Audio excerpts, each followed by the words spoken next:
Welcome to the second virtual town hall in our series to make Ashley Grimm the next St. Louis County Commissioner representing our third district of Western Duluth. Today's virtual town hall will focus on employment and the economy in the wake of the COVID-19 crisis that has swept our nation. It is now time to introduce my friend and the next third district St. Louis County Commissioner, Ashley Grimm. Thank you, John. First, I want to say thank you to everyone who's being part of this and everyone joining in. I know it's a really unprecedented time out there. So why do you want to represent the third district or the western side of Duluth at the county level? I want there to be a strong representative who is going to stand for our voices on the western side of town. I think sometimes that gets overlooked, and you need someone in there who's able to work across the county, but also who stands really firm for our voices. And in advocating for the last almost 7 years on the Human Rights Commission, that is how I have led. Well, now we're going to break off into a discussion with the county and city workers of the area, and Ashley is going to have a discussion with Wendy and Liz. I'll start. My name is Wendy Wohlwend, and I work for the city of Duluth in the park maintenance department. I'm also the chair of my union for the city of Duluth bargaining unit. And my name is Liz Siebenaler. I am a social worker for St. Louis County. I've been employed for the last little over 12 years. Sometimes when you're steeped in the day-to-day work of working with families, it's kind of easy for the community to forget like how deeply meaningful that is to families. Would you mind highlighting like a few things that your work does for families and to keep people safe in the community? Definitely. So the work that I was doing in child protection and child welfare, we would respond to crises, families experiencing domestic violence, mental health issues, substance use disorder, poverty, just all of these areas, and being able to meet with a family, listen to them, meet them where they're at to try to remedy the issues that they're facing, and as well as ensuring that the children are safe and that they have what they need. I mean, it's hard work. But it's impactful. It's very important. The county and the city are two of the largest employers in the area and help administer critical services to families. In your experience, what are the most meaningful services you and your coworkers or the workers you represent provide? We provide services like parks, like where I work, and has been actually a critical need for people to go out and feel to be outside of their house in a time that they were having a stay-at-home order, but safe. We have the water treatment plant that we have folks that work in. We have bridge operators that safely operate the bridge so that people can connect to Park Point safely. We have a lot of folks that are in different job functions within the city. Janitors, people that work in the workforce development. They've had really a vital role that's happening right now. They had approximately 800 calls in 2019, and they're up to 18,000 for 2020. So that's pretty incredible work that they're doing right now. Yeah. And I primarily work within public health and human services, like you said, is a large chunk of what St. Louis County does. And I would just say that our division, it just touches all aspects of our community, from the elderly to children, unborn children and their mothers, providing in-home services, nursing services, economic support, emergency assistance. We've got people responding to crises as well as planning for long-term support. I just think that that we all are really focused on being good stewards of the taxpayer dollar, and we do our best to meet the community's needs, stretching those dollars, being creative. I think that our workforce is very creative, and we try pilot projects. I mean, we do our best to ensure that we've got supportive and preventative services that will end up saving money, and if we can head off crises, down the road, and knowing how important it is trying to keep families healthy and together through those supportive services, knowing that those solutions will be better for the family and then less of a strain on our financial resources, because out-of-home placement of children is, a huge portion of the budget. You're completely right about like preventative services save money and they save lives. I mean, sometimes we think that those get kind of pushed to the sideline, or people say, why exactly do we need that? And without that long-term vision of that helps keep families safe and whole. And I bet we've seen a lot of this similar things in terms of the effects that the trauma of family separation has on children. And I know that sometimes that can't be prevented, but I've seen multiple cases where it could, if we had jobs where people had enough medical coverage, or if there was childcare in place, or if there were more housing units. I mean, those are things that are really devastating, and I think they're places where we all have the opportunity to really look into how we can support families in that way. How have your jobs changed during COVID-19? We're doing more cleaning of surfaces, high-touch surfaces. I'm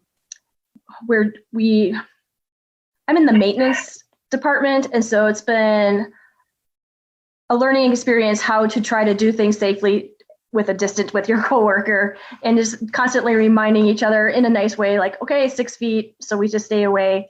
And then I know some of the city staff are working from home, and I'm grateful that they're able to do that. And I have to say that it's been a learning experience for sure.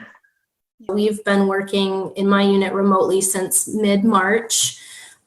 So our work looks pretty different, and I feel like it's, most of the social workers' work looks pretty different now. We are doing our best to, meet with the community safely when needed. I mean, there's a lot of kind of protocols that we have to follow, but being creative, doing a lot of phone call check-ins, trying to do video check-ins. I know safety planning has been happening, I think via Zoom or just like different platforms, just to check in with families and make sure kids are safe. I think that there's limited hours where people can drop off, important documents. I think there's a drive up service now to do things at the courthouse. I know court hearings are going virtual, so it looks a lot different. I think we are prioritizing things a little bit differently on just doing our best to still meet people's needs while we're working remotely. What are your thoughts on the role of local government aid in all of this?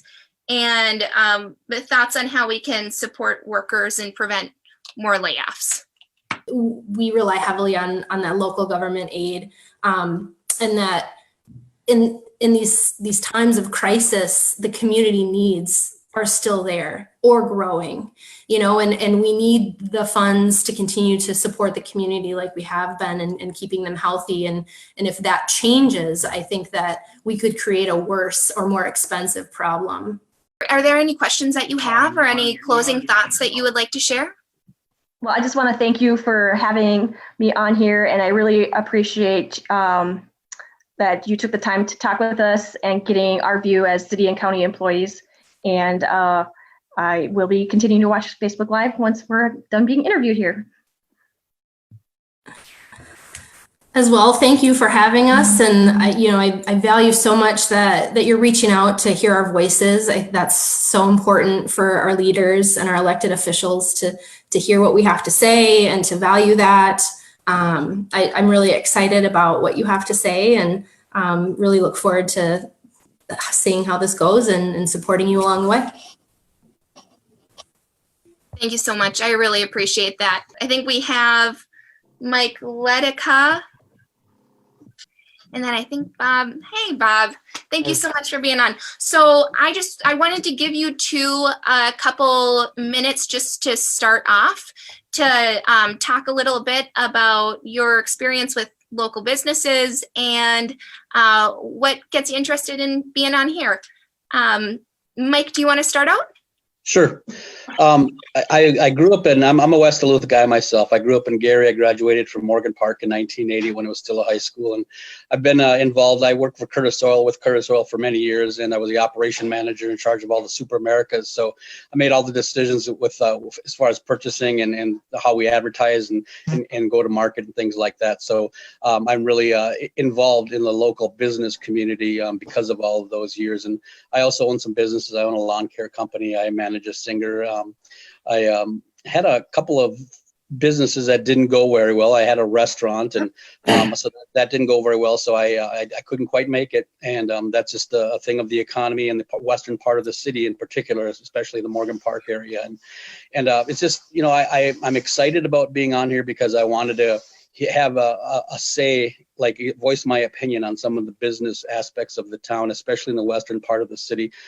Business in the western part of the city, I don't know if anybody outside of the people in the west could name more than 3 businesses out here. So that's why I wanted to get on here to kind of like help jumpstart the people to get to know that Western Duluth is and can be, you know, a big part of the business community here in the Duluth area. And then Bob, would you like to introduce yourself? Yeah, hi, I'm Bob Dobrow. I'm the owner of Zenith Bookstore on Central Avenue. I'm probably the polar opposite of Mike from that introduction because this is the first business I've ever owned. Never owned a business before. I'm a retired teacher. So it's kind of been all new for me. And we're new to Duluth. My wife and I moved here about 3 years ago, and we love Duluth. We love the West Duluth. It's a great community, and our bookstore is a community bookstore, so we have very strong connections with locals, and So support local businesses because they support you. So that's our mantra of supporting buying locally. And I've personally seen this in action in the Damiano Center, like how big of a difference local businesses make to nonprofits and to people struggling to get by.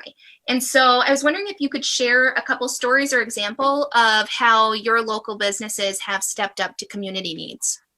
If you go to a corporate owned company, you have to fill out all this kind of information, and it takes 6 to 8 weeks just to get, you know, an answer back if you're going to get help or not. And when I was with Curtis Oil all those years, people would say like, Mike, we're going to go to state. A 9th grade basketball team said, we're going to state, Mike, and we can't go because we don't have any money. And we got them a check for a couple $1,000s, and we let them have a shopping spree. So they had all snacks for the hotel and everything. So without people, small businesses, we would really suffer as a community with nonprofit organizations as well. I hope I answered that question. I kind of got off topic a little bit, but I think you're right about it's community members, it's small businesses, it's people just jumping in, doing where they can, but you can't do that if you have to jump through a bunch of corporate hoops.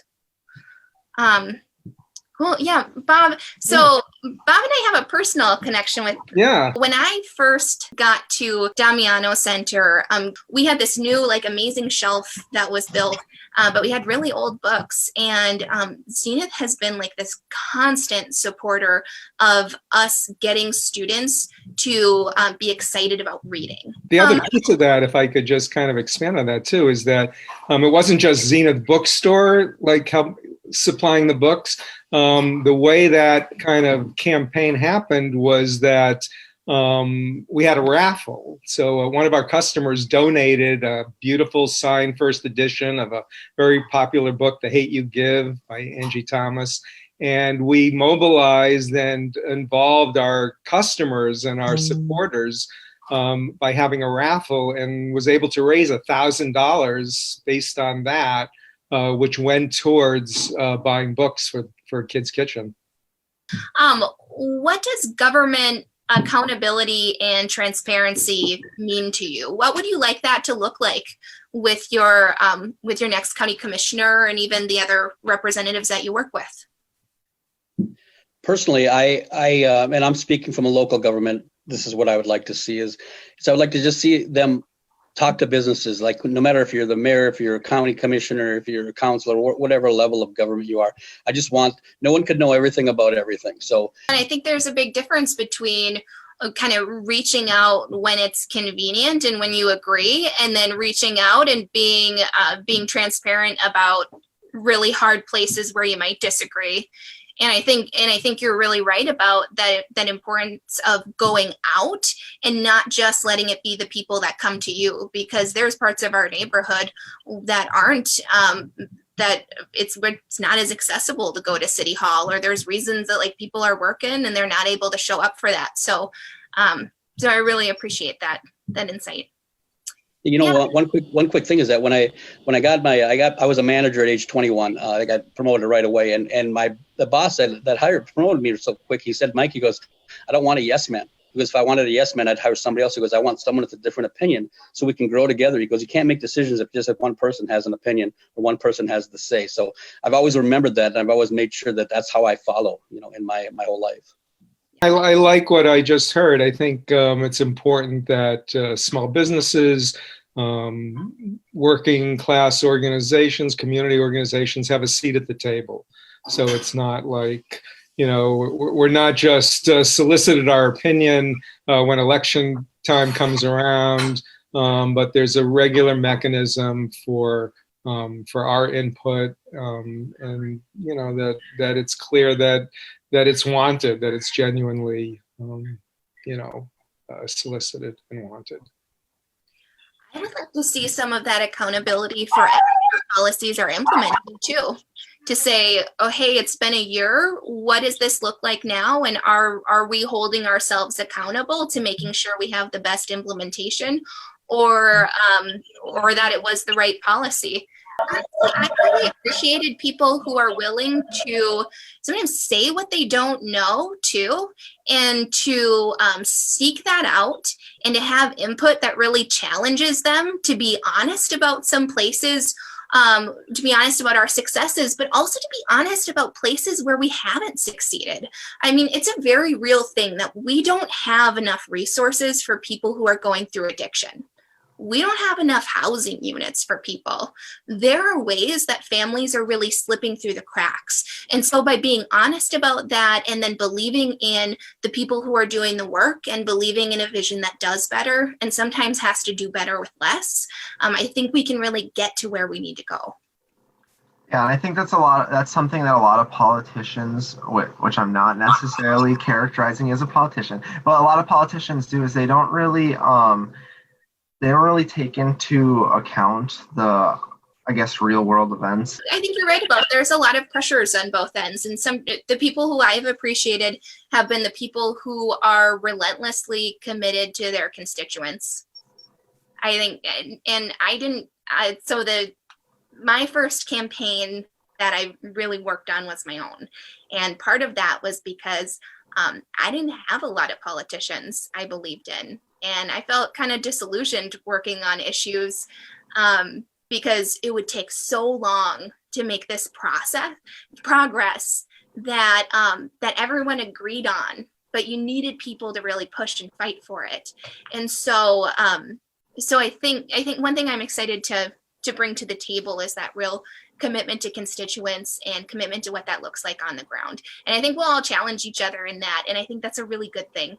I don't agree with all my panelists on every single thing, and that's okay, because we've had open discussions around that. Okay, I think we are at 7:30. Just as some kind of loose ends to tie up, I just want to say thank you so much to Jonathan. Thank you to all of the participants that were on here. Thank you to everybody watching and submitting questions. And if there's things that I didn't get to, or things that you didn't necessarily want to leave in a comment, just message our Facebook group, Ashley Grimm for St. Louis County Commissioner, and I would be super happy to talk about those one-on-one. So thank you, everybody. Are there any closing thoughts, Jonathan?